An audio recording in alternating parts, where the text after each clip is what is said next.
heirs receive their shares which Islam has stated in the Quran and Sunnah. Need of property for sustenance. You're a person that doesn't have the ability to work, or maybe you have the ability, but unfortunately there are no jobs for you. You try your best, yet you can't find a job. So the Islamic State is obliged to take care of you, to give you what you need in order to, to sustain your family and yourself. State giving property. As we said here, the state might privatize something, either by selling it or by giving it, as the Prophet ﷺ did once with the Sahabi called Abi al-Hamad. And we spoke about that case last time, when the Prophet knew that what he has given to this Sahabi, it wasn't something that an individual could own, because it was so necessary for the community living at that area. So he took it back. Individuals receiving property without exchange of money or work.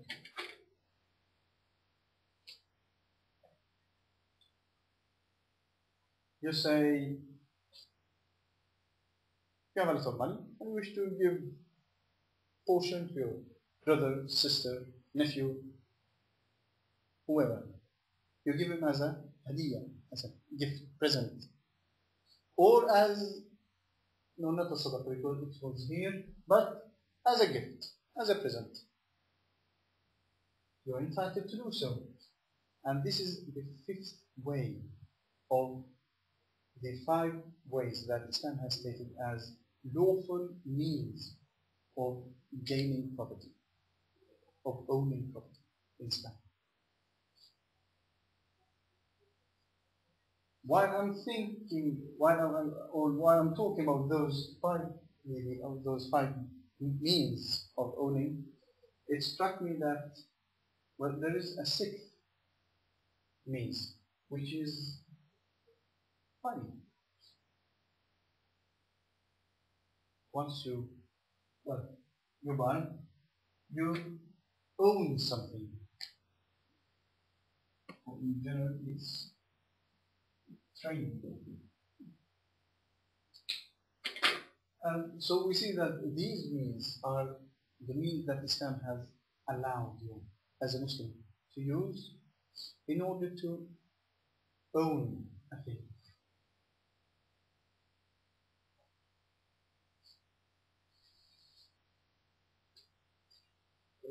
Yes. Now I understand why this was not included from the beginning. Because those are the ways of owning, of possessing, getting in possession of something. But this is a way of enlarging your property. So it's not, it's not really a mean of owning. Because once you wish to trade something, let's say you have 100 kroner and you wish to buy a t-shirt for it. The value of the t-shirt, you had it before getting the t-shirt. You had the 100 kroner in your hand. So yes, that's why the ways or the means of owning something are these 5 ways of ownership. So what about the disposal of it? How shall I dispose of the property that I have? The disposal is divided within 2 areas.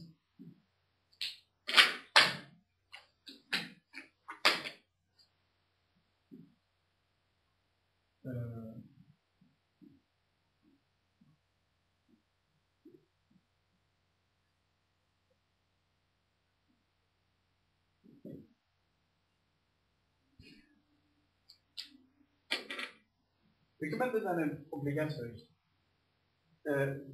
Once you give sadaqah, for instance, you see a poor person, you feel sorry for this person, so you try to help him or her to try to make a better life day for this person. So you give him or her sadaqah. It's a recommended action, and it's strongly recommended in both Quran and Sunnah.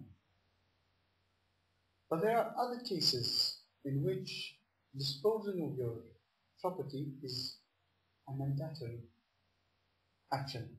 For instance, your life, then you have, it's not a matter of recommendation, it's not a matter of mubah, it's allowed, but it's a mandatory action to sustain your family. It's a mandatory action to sustain your father and mother if they are unable to work, and you have the economic and financial ability of taking care of them. So then it's a mandatory action for you. And of course we have the third and fourth and fifth. This is allowed, the area of allowable, and on the area of unrecommended, and the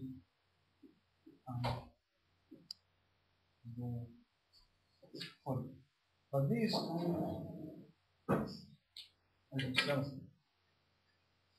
two fall out of question because we're talking about the ways that Islam has allowed you to use when you wish to dispose of your money.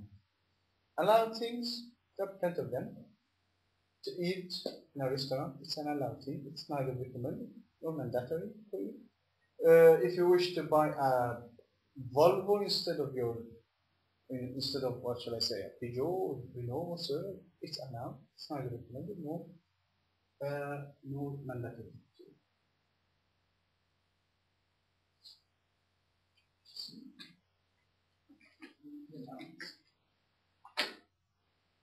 When it comes to the very important question of distribution of wealth, we see that the idea of Islam,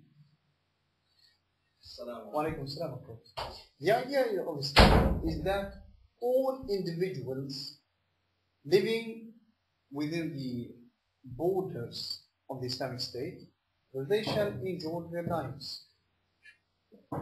And Islam makes a distinction between the basic needs of individuals and the secondary needs. The basic needs, such as housing, food, clothing, these are the basic needs of all individuals, regardless faith, color, ethnicity, and so on. These are basic. But the secondary, they can be, getting a new car, getting a bigger house, living in an exclusive part of the city, and so on. So these are secondary. Let's focus on the basic needs. The so-called GDP, gross domestic production. When it states that, let's say, the GDP per capita in India is $950 or something. In India there are more than 1 billion persons, inhabitants. How many of them earn $950 per year? Or when it states that the GDP per capita is, I don't recall, for Sweden, I don't really remember it exactly, but it was about almost $50,000 a year. How many individuals in Sweden earn that much per year? So